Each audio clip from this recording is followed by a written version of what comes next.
Free 360, le città italiane candidate. Favara supera la prova e rientra tra i 68 comuni più virtuosi d'Italia per la riduzione di utilizzo della plastica.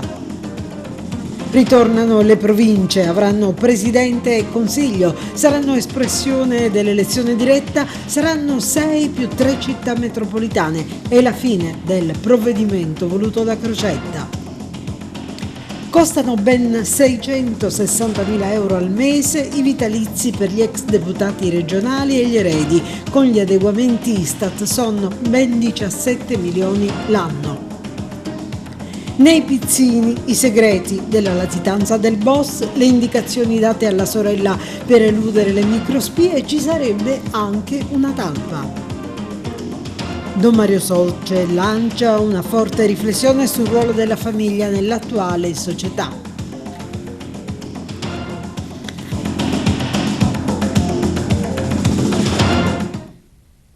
A tutti un saluto dalla nostra redazione. Tra le 360 città italiane, sarebbero forse anche di più, candidate per il 2023, solo 68 hanno superato la valutazione che il comitato fa dei comuni plastic free più virtuosi e per la prima volta tra queste ci saranno 2 comuni siciliani, Favara e Roccalumera.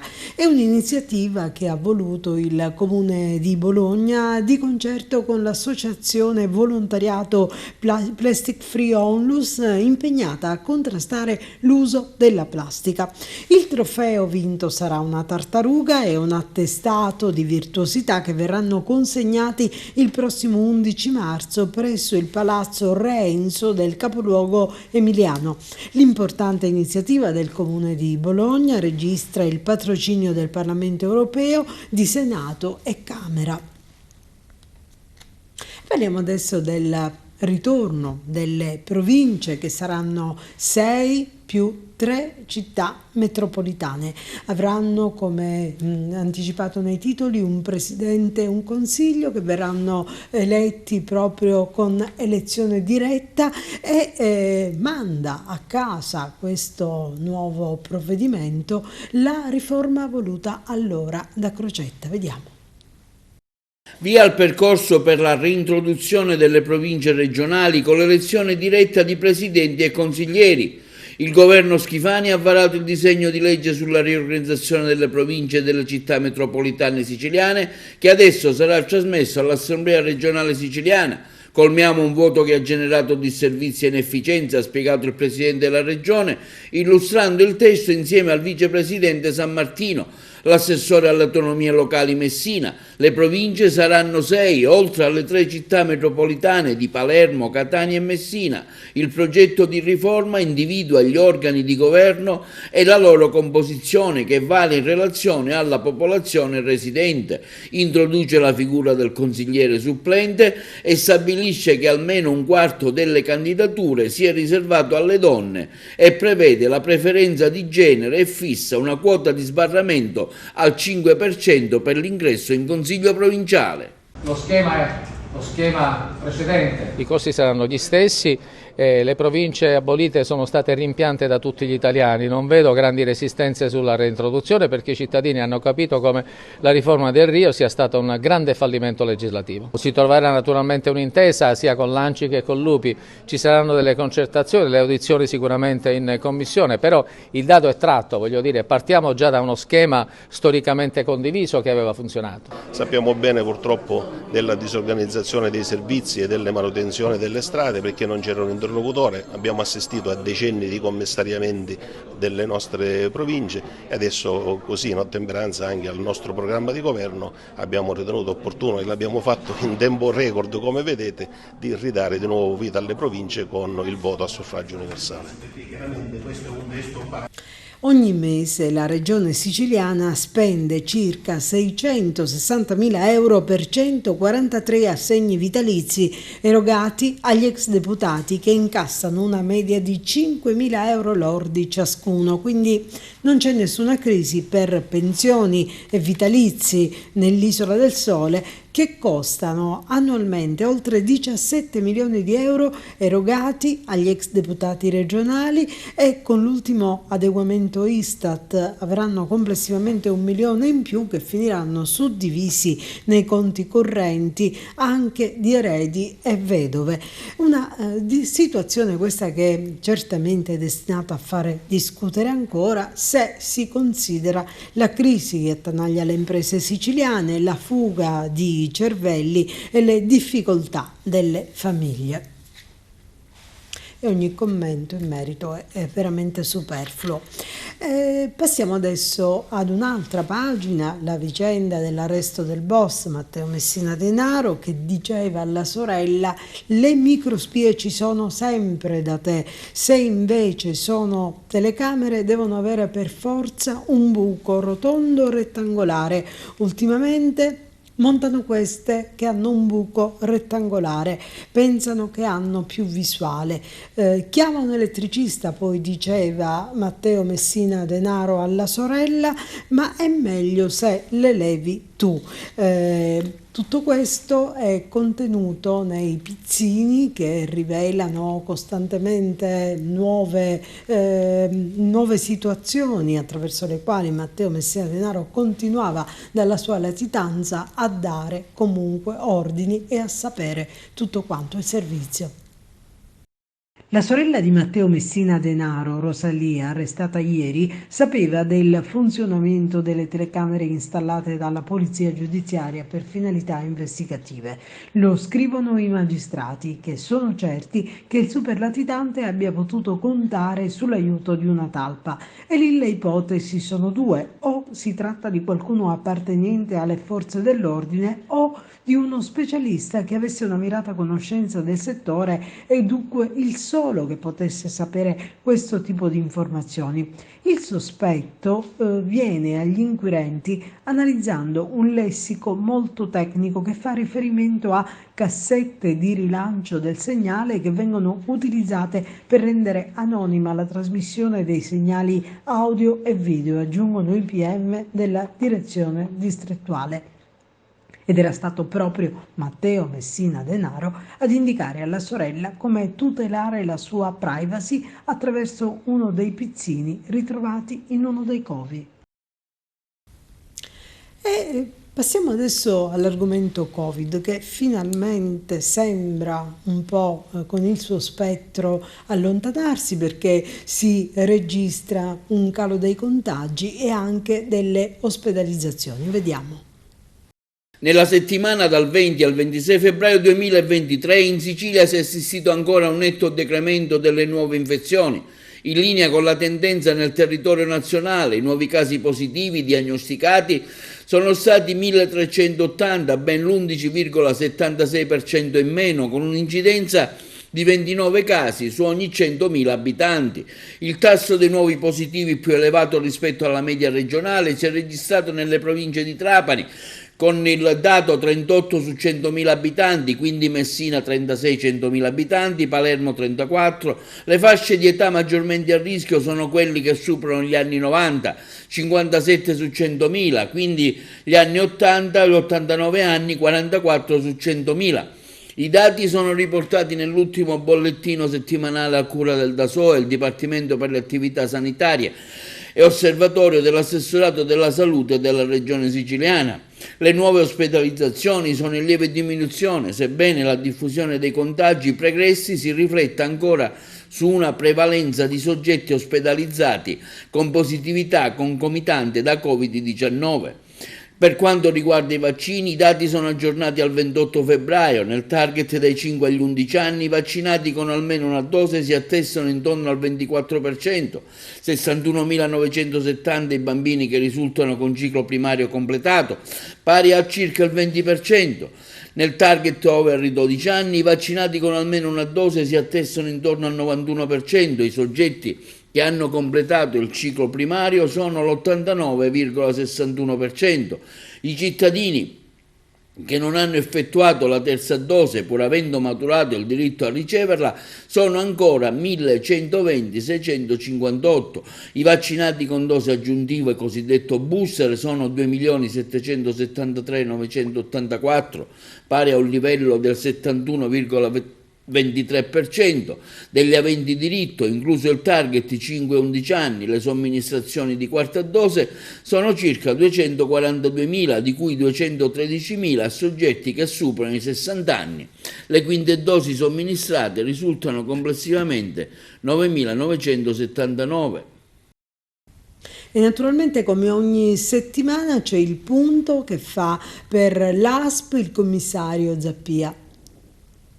Primo appuntamento di marzo per l'aggiornamento settimanale sulla situazione pandemica. Ovviamente la pandemia, abbiamo tutti capito che per fortuna sta scemando e noi abbiamo una condizione dal punto di vista ospedaliera che è abbastanza leggera, perché non abbiamo nessun paziente in terapia intensiva, 4 pazienti alla medicina Covid, mentre invece, tra parentesi, vi dico che la medicina no Covid di Ribera si è riempita con 11 persone, quindi siamo riusciti, queste sono 11 persone in meno che avrebbero gravato nell'ospedale di Sciacca, quindi diciamo che l'intento di riavere il pronto soccorso per dare un primo servizio e riaprire la medicina sta funzionando, perché ovviamente la richiesta c'è.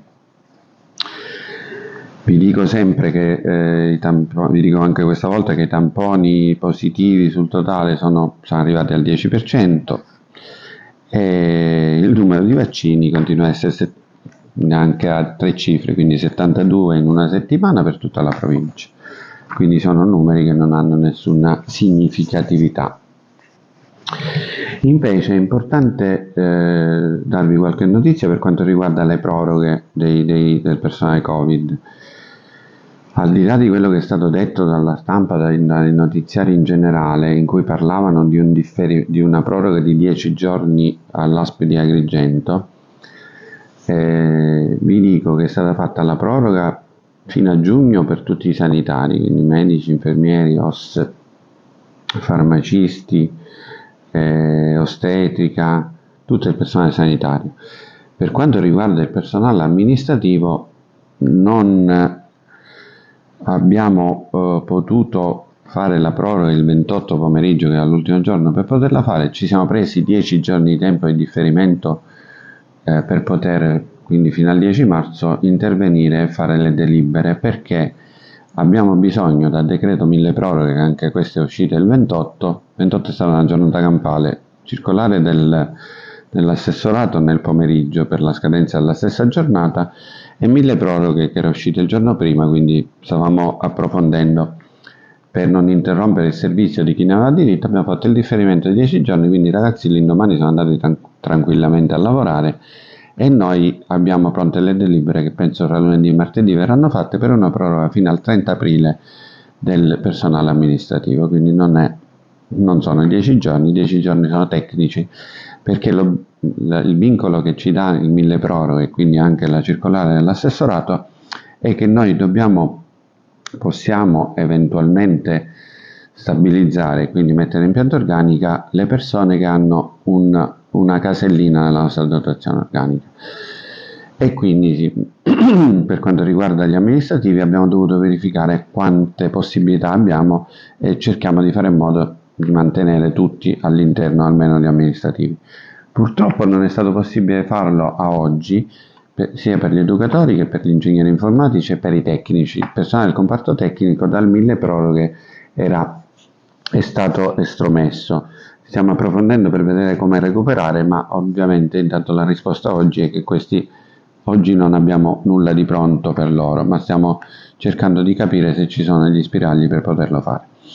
Truffa online con vendita di auto mai arrivata all'acquirente di Canicattì, è costata ben 2.500 euro. Questa truffa ai danni di un canicattinese che ha acquistato un Audi A4 su internet, versando prima 2.500 euro, poi altri 10.000 tramite bonifico bancario. Poi ci furono una serie di scuse nel ritardo della consegna da parte del venditore e l'auto poi mai arrivata, fatti che hanno convinto l'acquirente a denunciare il tutto al locale commissariato, che adesso sta indagando sulla vicenda cercando di identificare il truffatore. E alcuni comuni che conferiscono i rifiuti all'estero della Sicilia avranno la disponibilità di uno stanziamento di 45 milioni di euro. Lo ha voluto l'assessore all'energia Roberto Di Mauro. Uno stanziamento di 45 milioni di euro al fine di sostenere i costi extra del conferimento dei rifiuti all'estero dei comuni del Catanese, del Messinese, del Ragusano e del Siracusano. Lo ha deliberato il governo Schifani nella seduta di giunta su proposta dell'assessore regionale all'energia e ai servizi di pubblica utilità, l'agrigentino Roberto Di Mauro.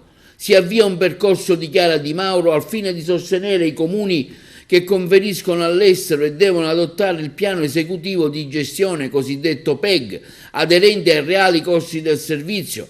A causa dell'invio dei rifiuti in ambito extraregionale, le spese per lo smaltimento sono aumentate da 250 a 400 euro a tonnellata.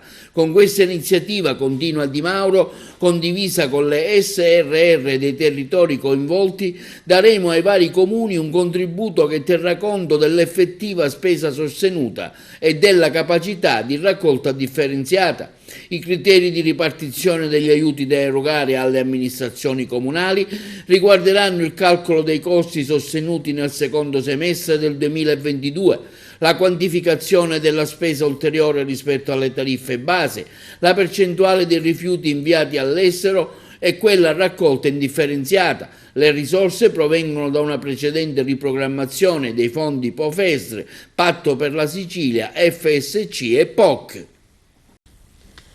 A Licata uno spettacolo circense si è trasformato in vietato ai minori, uno spiacevole episodio che ha visto protagonista un marocchino 39enne ubriaco che improvvisamente nel bel mezzo dello spettacolo si è denudato, dando luogo ad atti di autoerotismo. Un poliziotto non in servizio che si trovava con la famiglia ad assistere allo spettacolo è prontamente intervenuto. L'extracomunitario è stato condotto in commissariato e denunciato alla Procura della Repubblica. E da Licata ci spostiamo a Realmonte, dove il sindaco Sabrina Lattuca ha consegnato degli attestati dopo un corso di formazione. Sono stati consegnati nei giorni scorsi gli attestati di formazione ai dipendenti comunali e al gruppo dei volontari della Protezione Civile che hanno partecipato a Realmonte al corso di formazione per i soccorritori del centro operativo comunale su risposta all'emergenza in ambito comunale a cura della Scuola Italiana di Protezione Civile. Il corso si è tenuto dal presidente Andrea Pascucci e finalizzato alla formazione del personale del COC. È stato articolato in 2 giornate di lavoro, una teorica e l'altra pratica, attraverso la simulazione di fatti ed eventi. Ringrazio il presidente Pascucci della SIPC, nonché il collega Enrico Placido Paternostro, afferma il sindaco di Realmonte Sabrina Lattuca, per la grande professionalità che hanno mostrato il geometra Enzo Cottone, i dipendenti, i volontari, tra cui il vicegovernatore dell'Associazione Misericordia e il dirigente comunale architetto Giuseppe Vella, i consiglieri Coco e Fiorica, l'assessore al ramo Anastasi che mi ha collaborato nell'attività formativa, il luogotenente Ditto e il brigadiere Baschera. La sicurezza e la formazione del personale sono priorità per l'amministrazione comunale, conclude il sindaco Lattuca, al fine di dare un'adeguata risposta all'emergenza in ambito territoriale.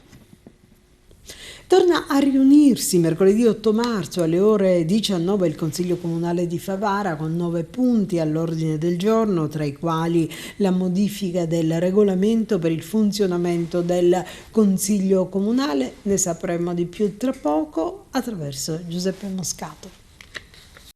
Torna a riunirsi mercoledì 8 marzo alle ore 19 il Consiglio Comunale di Favara. La seduta convocata dalla Presidente Miriam Mignemi si terrà in sessione ordinaria a porte aperte e anche in diretta streaming. Sono 9 i punti inseriti all'ordine del giorno. Escludendo la burocratica approvazione dei verbali delle sedute precedenti e una serie di mozioni consiliari ed interrogazioni, sono solo 2 i veri punti operativi. Il primo riguarda la proposta di modifica del regolamento per il funzionamento del Consiglio Comunale, con l'integrazione all'articolo 25 bis che prevederà la corresponsione del gettone di presenza solo ai consiglieri che saranno presenti nella trattazione di almeno il 50% dei punti della seduta. L'altro argomento è relativo alla modifica con integrazione all'articolo 15 del regolamento per la disciplina della tassa sui rifiuti, la Tari, approvata dal Consiglio Comunale di Favara con la delibera 37 dello scorso maggio 2022. La proposta di modifica è quella di applicare alle case disponibili, ovvero quelle che sono di proprietà ma non abitate, la tassazione relativa alla parte variabile riferita al nucleo familiare per un solo componente, solo diversa dichiarazione del proprietario.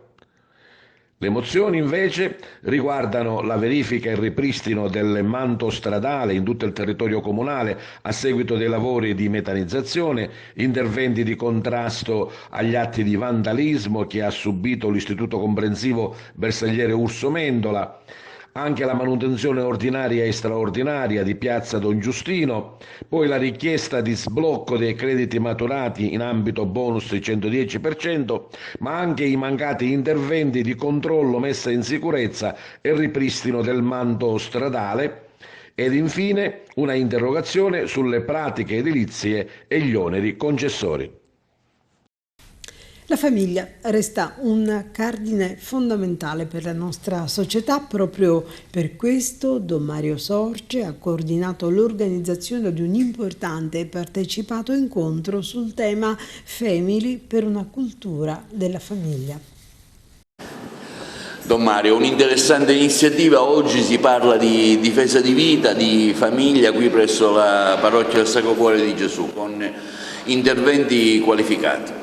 Sì, è un giorno di festa per la famiglia, per le famiglie, perché possiamo sempre di più capire che il nucleo fondamentale della nostra società è e continua a essere la famiglia, fondata sul sacramento del matrimonio e aperta alla vita. Questo è il doppio taglio che abbiamo voluto dare all'incontro convegno che si farà oggi nella nostra comunità, aperto a tutta la città e a tutta la diocesi. A parlarci ci sono persone altamente qualificate anche dal punto di vista oltre che teologico, pastorale, e speriamo di tornare a casa rinvigoriti nella convinzione che dobbiamo essere famiglie e la parrocchia stessa deve essere famiglia di famiglie. Eppure si parla tanto di nuove famiglie, di famiglie allargate. La vostra posizione? La posizione della Chiesa è quella di essere accoglienti nei confronti di tutti, ma partendo con la certezza che il punto di riferimento e di partenza è, diciamo, l'elemento a cui tutti dobbiamo guardare è sempre la famiglia sacramentale. Le altre realtà vanno accompagnate oltre che accolte. Papa Francesco in Amoris Laetitia questo lo dice in maniera chiara, quindi ci sono tante nuove realtà che bisogna attenzionare, ma sempre sapendo che non è una sostituzione dell'istituzione famiglia sacramentale, ma bisogna comprendere che dobbiamo anche saper dire una parola di accoglienza e soprattutto di formazione a queste nuove realtà. Ecco, lei è sempre attento alle dinamiche sociali, ai fenomeni sociali, specialmente qui nel nostro territorio. C'è un rischio in questo senso che mina la famiglia? Ci sono tanti rischi. Purtroppo non viviamo più in un mondo in cui la famiglia è posta al centro. Il vero centro della cultura e delle mode di oggi è l'io o l'io personale, e spesso e volentieri la famiglia viene considerata come una delle tante possibilità, non sapendo che scardinando questo nucleo fondamentale si scardina la società nelle sue fondamenta. Oggi qui ad Agrigento in un interessante convegno, un'iniziativa presso la parrocchia del Sacro Cuore dove si discute di vita e di famiglia. Sì, abbiamo pensato di dar vita a questo incontro perché bisogna rilanciare il lavoro per una cultura della vita e della famiglia, perché sono beni assolutamente fondanti di qualsivoglia società, voglia dirsi civile, perché sono beni squisitamente laici, non solo patrimonio dei credenti, perché sono nel cuore di tutti gli uomini di buona volontà e perché oggi ci sono molte aggressioni alla vita umana, soprattutto nella fase iniziale e terminale, e molti attacchi frontali alla famiglia, che da secoli è invece cellula e risorsa per la persona e per la società e fondamento di ogni comunità. È importantissimo riportare al centro dell'attenzione della cultura e anche della politica del popolo italiano i valori della vita e della famiglia, perché sono esattamente due valori che principalmente vengono ad essere molte volte offesi e feriti dall'impostazione culturale corrente. Mettere al centro la vita e la famiglia significa costruire il vero bene comune per tutta la nostra società. Voi avvertite un allarme in questo senso, un attacco alla famiglia? Assolutamente sì, ad esempio ci lascia veramente atterriti l'idea che possa passare un'istanza culturale tipo il diritto d'aborto o tipo che le famiglie possono essere di vario tipo. La famiglia è una soltanto, papà, mamma e bambini. Il diritto a un aborto non esiste, mentre invece esiste il diritto alla vita di tutti dal concepimento alla morte naturale, e questo è quello che noi vogliamo difendere e promuovere. Ecco, il ruolo dell'Alleanza Cattolica in questo contesto, oggi qui in questa iniziativa dove si discute della difesa dei valori della vita e della famiglia, qual è? Diffondere innanzitutto la bellezza della vita e della famiglia. La vita e la famiglia sono innanzitutto dati di natura. Se noi non rispettiamo questi dati dobbiamo allora rassegnarci al declino demografico, a una Italia senza nascite, a mettere da parte le donne, non assisterle, insomma rinunciare al nostro futuro. Eppure si discute tanto di un allargamento della famiglia in senso più lato. Allargare la famiglia non significa ovviamente fare il bene dei figli, dobbiamo guardare appunto a loro, rovesciare la prospettiva, non guardare qual è l'interesse degli adulti, ma qual è l'interesse dei bambini, se non quello di avere una mamma ed un papà. Alleanza Cattolica cosa chiede al nuovo governo? Chiede innanzitutto appunto un welfare per la vita, cioè assistere le donne in difficoltà, aiutare appunto a far nascere bimbi, aiutare le famiglie, aiutare le vite deboli. Anche da un punto di vista economico-finanziario ovviamente. Certamente l'importanza del quoziente familiare, è ingiusto trattare allo stesso modo famiglie con più figli o ovviamente dei single.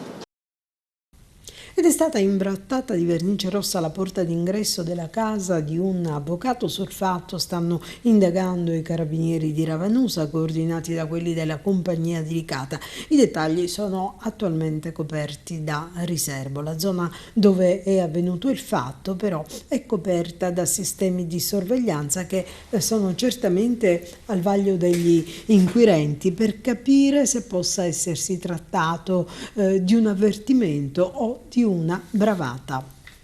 E intanto uno dei cellulari rubati nei giorni scorsi, ricorderete, ne abbiamo parlato nel negozio di via Manzoni, è stato intercettato e ritrovato nelle mani di un minore di 17 anni. Il ragazzo aveva con sé anche 50 grammi di hashish e un bilancino di precisione. Per lui è scattata la denuncia. Le ipotesi di reato sono ricettazione e spaccio di stupefacenti. E le immagini che vedrete tra poco con molta probabilità avrebbero consentito uno sbarco di migranti. Il relitto che vediamo nelle immagini diffuse su Facebook presumibilmente ha consentito l'approdo sulla costa agrigentina, che sarebbe avvenuto l'altro ieri notte. Degli occupanti del mezzo nessuna traccia, si sono dileguati. e i bambini del mondo ad Agrigento per il Mandorlo in Fiore saranno in visita all'ospedale. Inizia con un gesto d'amore il 20° Festival internazionale I Bambini del Mondo, che apre il 75° Mandorlo in Fiore.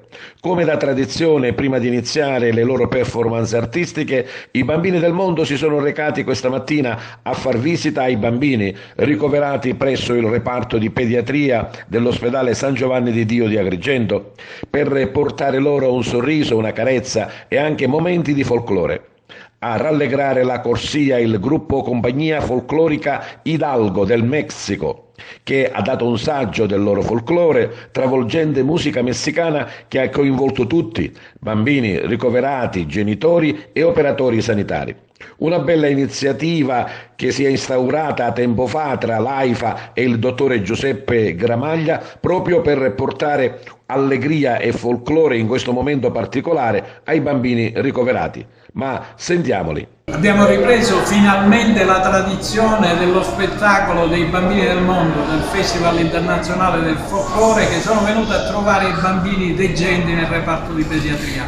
Tutta la tradizione parte dal 2001, è stata interrotta nel periodo della pandemia nel 2020, 21 e 22 e si riparte da quest'anno. È stato un momento di gioia per i bambini e per le loro famiglie ricoverate. Un momento di solidarietà e di affetto da parte dei bambini del Messico, che hanno trovato i bambini ammalati del reparto di pediatria di Agrigento, con loro hanno condiviso allegria, con loro hanno condiviso balli, con loro hanno condiviso gioia. È un momento particolare per il nostro reparto, che sicuramente è da apprezzare come iniziativa, perché ogni anno Luca Crescenzo e il Giovanni Di Maia si ricordano del nostro reparto e ci vengono a trovare come organizzatori di questo spettacolo internazionale del folklore dei bambini del mondo. Ancora una volta i bambini del mondo iniziano il proprio percorso, il proprio festival dal reparto pediatria di Agrigento. Un grande piacere, un grande onore per i bambini del Messico quest'anno venire qui e donare un sorriso ai bambini ricoverati nel reparto pediatria. Ringraziamo il dottore Gramaglia e l'ASP di Agrigento per averci concesso i propri locali per poter fare questa manifestazione e davvero un po' di gioia ai bambini ricoverati. Adesso inizia il festival da domani con le sfilate, gli spettacoli al Teatro Pirandello e poi con il premio Claudio Crescenzo giovedì al Museo Archeologico Pietro Ruffo. Il Festival internazionale I Bambini del Mondo è organizzato da AIFA, Associazione International Folk Agrigento, giunto alla 20ª edizione. Partecipano i gruppi folcloristici internazionali di Bulgaria, India, Corea, Lituania, Macedonia, Messico, Panama, Perù e Turchia. Con loro i gruppi locali di Gergent, Oratorio Donguanella, i Fiori del Mandorlo, i Piccoli del Valdacragas, Fabaria Folk, i Carusi di Girgenti, i Tre Castagni dell'Etna.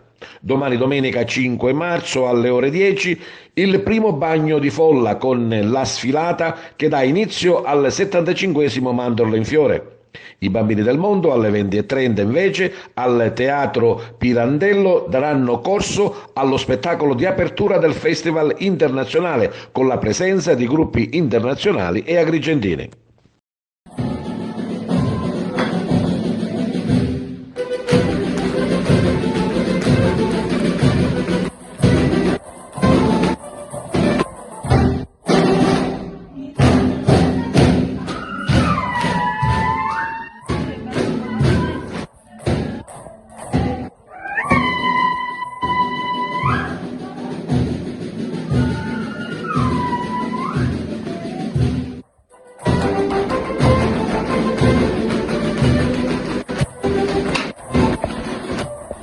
Piccolo spazio per la pubblicità, torniamo subito dopo.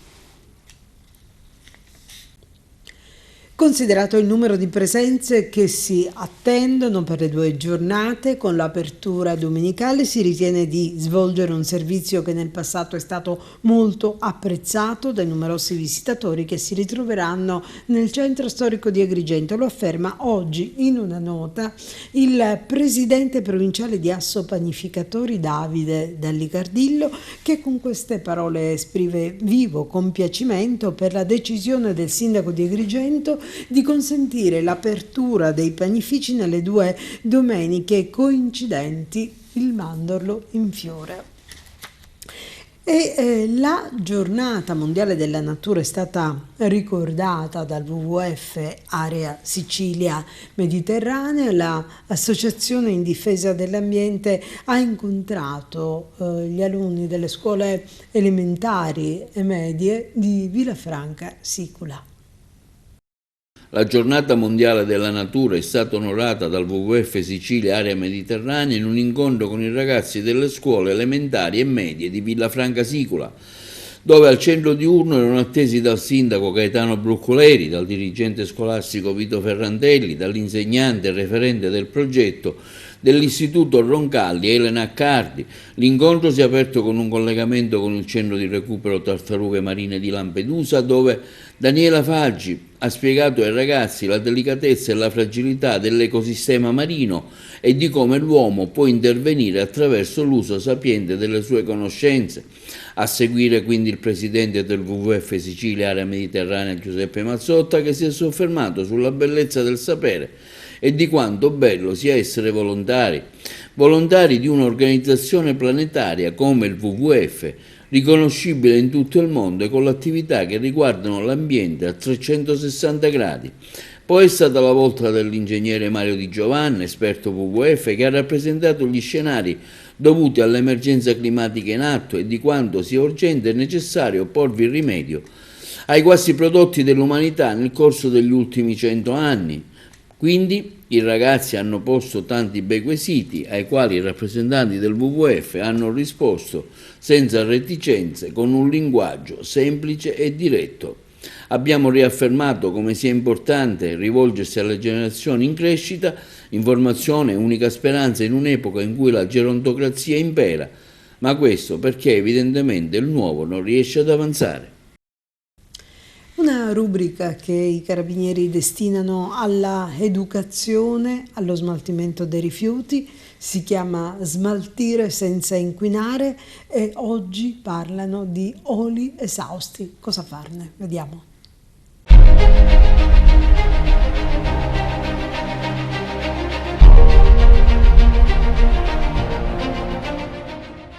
Ogni italiano produce mediamente più di 4 litri di olio esausto l'anno.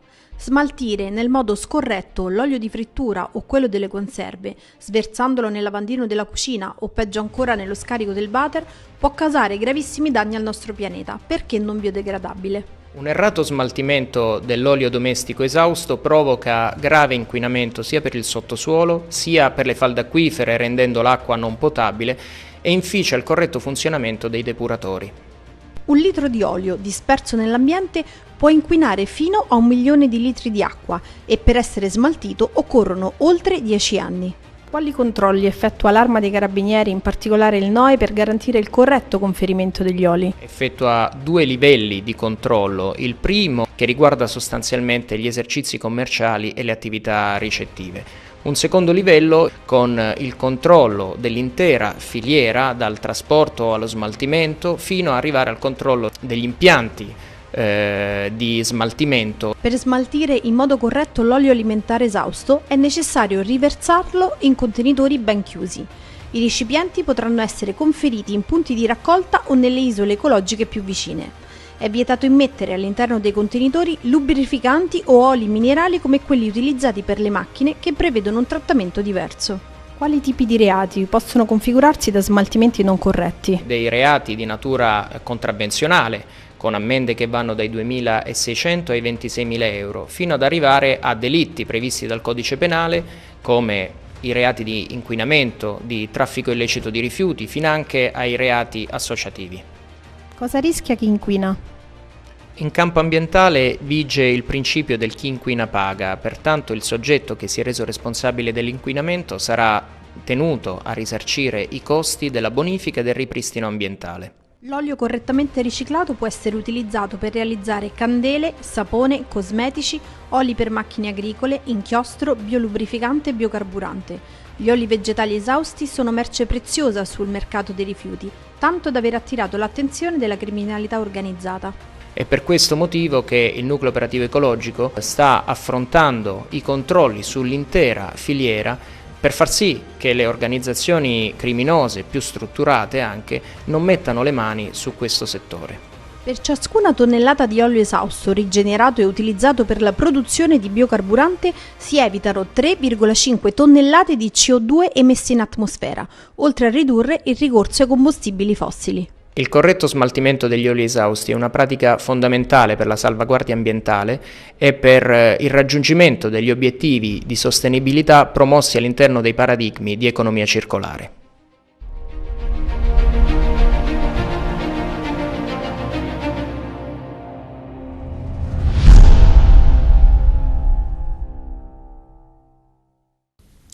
Attraverso i suoi occhi, un docufilm di Francesco Maricchiolo che verrà presentato stasera a Catania presso il centro fieristico Le Ciminiere. Sarà proiettato pubblicamente oggi pomeriggio a Catania presso il centro fieristico delle Ciminiere il docufilm storico-antropologico Attraverso i suoi occhi, realizzato dal Laboratorio di Cinema di Francesco Maricchiolo in collaborazione col Museo Cinema e dello Sbarco con il benessere della città metropolitana di Catania. Il film narra della storia di Sebastiano Arena, primo dei 5 fratelli, che proveniente da una umile famiglia di pescatori nasce a Catania proprio nella giornata di oggi, 4 marzo del 1923. Viene chiamato alle armi a far parte della Seconda Guerra Mondiale e narra poi del suo ritorno e delle sue avventure familiari fino ad arrivare alla sua morte. È la storia del mio bisnonno, Sebastiano Arena, raccontata da lui di quando è stato in guerra. Garibaldi, mi sentite? Garibaldi, basso. Missione portata a termine. Nessuna perdita, nessun contatto col nemico.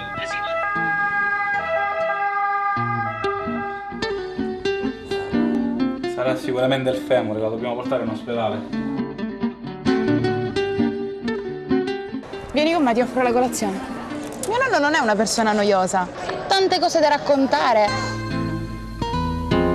Janu, io e Topaci volevamo che tu continui a andare a scuola.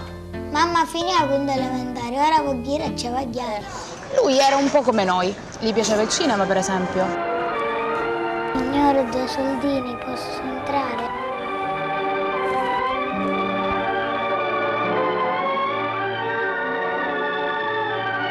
Trovai a casa, avanti alla porta, mio papà, mia mamma e mio fratellino che mi aspettavano. E alla fine ci sei andato a lavorare con tuo padre? A 14 anni sei mezzo uomo, quindi in condizione di poter lavorare e aiutare la famiglia. Mi ammalai di nefrite e io il mare non lo vidi più. Sono partito il 16 giugno del 1943. Arrivato al CEM, centro di addestramento, mi hanno dato la qualifica di segnalatore telegrafista, poi mi hanno fatto giurare fedeltà al re e alla nazione. Riconosciuta la impossibilità di continuare la impari lotta contro la soverchiante potenza avversaria, nell'intento di risparmiare ulteriori e più gravi sciagure alla nazione, ha chiesto un armistizio al generale Eisenhower, comandante in capo delle forze alleate anglo-americane. A proposito, comandante, io voglio portare la pelle a casa. Cosa devo fare? Io non ci voglio dire a Germania. Ma no, aderisci pure alla Repubblica. Erano già passati 6 mesi. Chiesi al maresciallo di poter andare in licenza. Comandi, maresciallo. Finita la leva sono ritornato finalmente libero, però la libertà era una libertà sofferta perché non trovavo lavoro. E allora per rendermi utile ritornai a lavorare con papà nella barca. Ok, e allora ci parlate della vostra storia? A quei tempi a casa di una mia zia si ballava e quando la incontrai per la prima volta ho detto: a questa me la sposo. Parlami d'amore, Mariù, tutta la mia vita sei tu. Ma volessi maritare? Sì, lei è d'accordo. Per ora ciao nonnaio.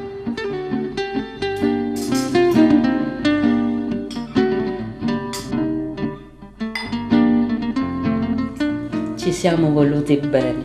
L'amore c'è stato sempre.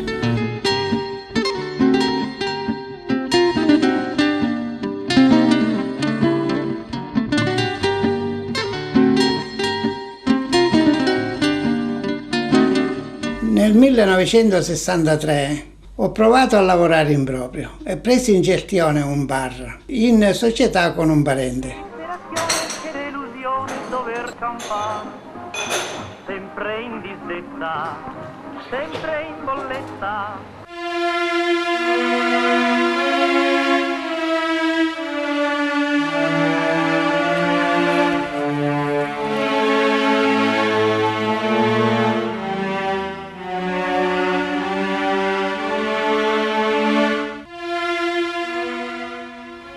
Hai visto che alla fine in televisione ti ci ho portato? Grazie perché sei sempre vicino in ogni passo del nostro cammino ed ora sei. Oltre 40 studenti del liceo linguistico Ninni Cassara di Palermo hanno partecipato al laboratorio pratico Come redigere atti giuridici del progetto Dalla legge alla legalità, rapporto tra la scrittura e la professione dei giuristi, educazione alla legalità, organizzato in collaborazione con Agius, Associazione Giuristi Siciliani, che si è svolto all'interno dei locali dello studio legale Leone Fel. Dover avvicinare tanti giovani al mondo dell'avvocatura, al mondo del diritto, in un momento storico nel quale le iscrizioni a giurisprudenza sono in crollo. L'avvocatura, nel nostro caso, diventa sempre più anziana. Negli ultimi 2 anni ben 20.000 under 49 hanno abbandonato la professione, e quindi momenti come questi sono essenziali per far gustare a tanti neodiplomandi il mondo del diritto. In qualità di socia dello studio legale UNFL sono davvero onorata di aver potuto ospitare oggi qui tantissimi studenti del liceo Cassarà che hanno aderito a un progetto fantastico sulla scrittura e in particolare anche sulla scrittura giuridica in collaborazione con Agius. È stato davvero un onore e un piacere poter mostrare a questi ragazzi che aria si respira all'interno dello studio legale e che tipo di attività si svolgono. Spero di poter sposare insieme agli altri miei soci tante altre iniziative di questo tipo. Il progetto PCTO Scrivere mi è sempre piaciuto, nasce con l'intenzione di dare ai ragazzi la possibilità di entrare nel mondo della scrittura e arricchire quelle che sono le conoscenze di lettura e di scrittura in generale. L'autore, Enzo Randazzo, attraverso il suo libro Scrivere mi è sempre piaciuto, proprio invita tutti i ragazzi a cercare di avvicinarsi al mondo della lettura, qualcosa che oggi si perde sempre di più, ma invita appunto a poterlo fare attraverso qualsiasi argomento che a loro possa essere piacevole, uno sport o qualsiasi altro tipo di attività che svolgano, ma avvicinarsi comunque al mondo della lettura e della scrittura. Insieme al professore Enzo Randazzo, l'Agius, l'Associazione Giuristi Siciliani, ci affianca per appunto dare sempre più valore alla scrittura, non solo nell'ambito dell'associazione, quindi come avvocati, ma a 360 gradi. Quindi poter ai ragazzi oggi studiare sempre avvicinandosi alla lettura, al mondo della lettura e della scrittura creativa in generale. I ragazzi hanno già fatto qualche incontro proprio nello svolgimento del progetto e la risposta è molto positiva, perché sono interessati in vario modo alle attività di lettura e di scrittura. In modo particolare in questa mattinata sono stati coinvolti in alcune spiegazioni che diciamo sono particolari del mondo proprio della giurisprudenza, ma sono state trattate, affrontate in maniera adeguata ai nostri ragazzi, considerando anche degli aspetti che loro possono ritrovare anche nella vita quotidiana o ne avranno anche sentito parlare. Oggi diciamo sono stati impegnati in questa trattazione, in questo momento stanno lavorando sul feedback di questa mattinata e anche dalle prime impressioni abbiamo colto un po' la loro soddisfazione, il fatto appunto di affacciarsi in un mondo diverso, la curiosità anche di apprendere nuove situazioni, nuovi percorsi, la prospettiva di nuovi percorsi può tornare effettivamente utile e rendere valido un progetto di questo tipo. E adesso seguiamo Carmelo Lentini che ci racconta un po' l'impegno dell'Acragas per questa settimana. Siamo al calcio. Compresa quella di domenica pomeriggio, allo Stadio Seneto contro la Mazzarese rimangono appena 7 giornate alla conclusione del campionato. L'Acragas dal tecnico Nicolò Terranova, che da 8 giorni è ritornato in vetta alla classifica, pur in condominio con l'Enna, è condannato a vincere sempre per coronare il sogno della D. L'avversario di turno è di quelli tosti e duro a morire. Si tratta dell'attuale quinta forza del torneo di Eccellenza A, che sta lottando per la conquista di un posto per la zona playoff. La squadra trapanese, oggi affidata al tecnico Giovanni Iacono, ad inizio torneo era diretta, ricordiamo, da mister Ignazio Chianetta, veniva considerata tra le principali protagoniste del torneo, ma presto le cose cambiarono, nel senso che gli obiettivi vennero ridimensionati. Pian piano invece ha saputo riprendere quota ed ora si trova alle spalle di Pro Favara e Don Carlo Misilmeri. Non ci sono dubbi, quelle che attendono l'Acragas sono tutte finali, molto difficili, ma con un po' di fiducia, con l'aiuto dei tifosi e il ritorno alla forma migliore degli ex acciaccati, basterà rimanere compatti mentalmente e scendere in campo concentrati al massimo. Ma vediamo di conoscere quali sono le 7 sfide che mancano alla conclusione del torneo di Eccellenza Girone A. L'Acragas dovrà affrontare al Seneto Mazzarese, Gela, Enna e Resultano. Fuori casa invece se la vedrà con Castellammare, Cus Palermo e Don Carlo Misilmeri.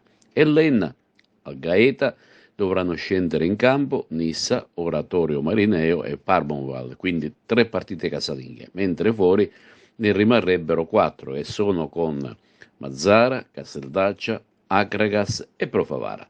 Nella gara di andata, la sfida del Nino Vaccara, la partita terminò 1-1 con reti di Pavisic e Benivegna.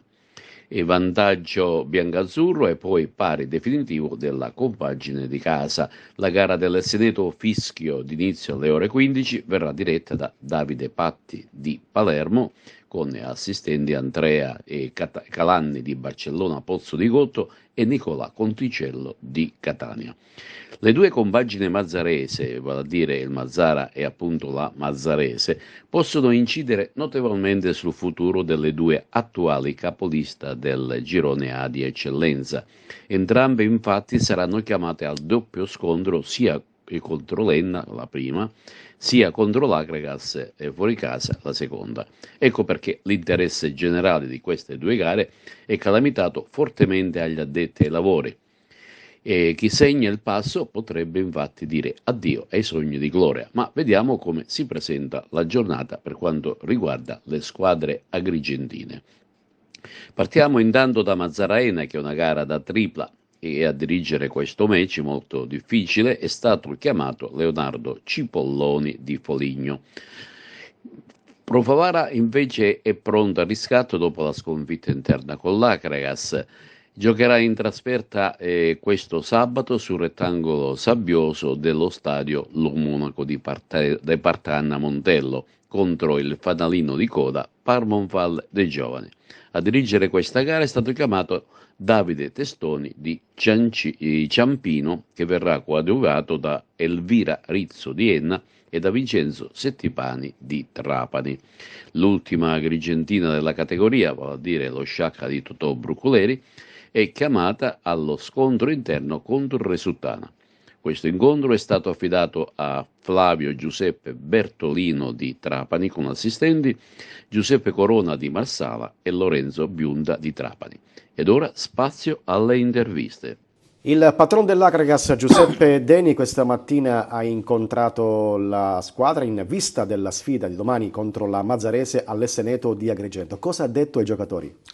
Ma diciamo che sostanzialmente sono venuti a salutarli, ad informarmi delle loro condizioni, quasi tutti stanno bene, e ho detto che queste partite che rimangono sono una finale ogni partita, per cui stringere i denti, mettercela tutta, perché l'obiettivo è raggiungibile se loro si impegnano come hanno fatto fino ad ora. Ecco, per cui li ho spronati un po', gli ho detto che noi come società abbiamo un progetto importante ed ambizioso, però dipende tutto da loro. Loro mi hanno assicurato che da domani mattina faranno tutte finali fino alla fine del campionato. Che gara si aspetta contro la Mazzarese all'Esseneto di Agrigento? Ma la Mazzarese è una signora squadra, ha delle ottime individualità, una squadra importante, però noi abbiamo un obiettivo che per forza di cose dobbiamo raggiungere, e penso che ci sarà una partita di grande impegno, ma l'Akragas ne uscirà a testa alta.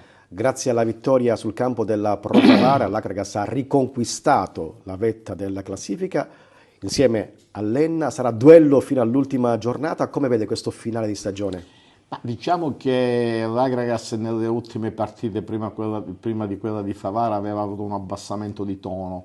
La vittoria di Favara ha ricostruito un po' il morale, per cui i ragazzi sono moralmente su, e sono dei giocatori importanti, e penso che sarà una battaglia all'ultimo miglio, come si suol dire, però noi la vogliamo spuntare, perché per noi è importante l'obiettivo della Serie D.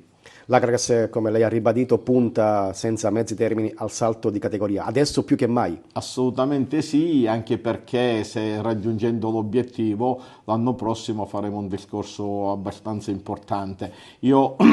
Questa è un'occasione per lanciare un appello a tutta la tifoseria. Loro ci sono stati vicini, sono stati veramente ingomiabili nei nostri confronti. Continuare così per questo scorcio di campionato, perché insieme a loro vogliamo raggiungere un obiettivo storico.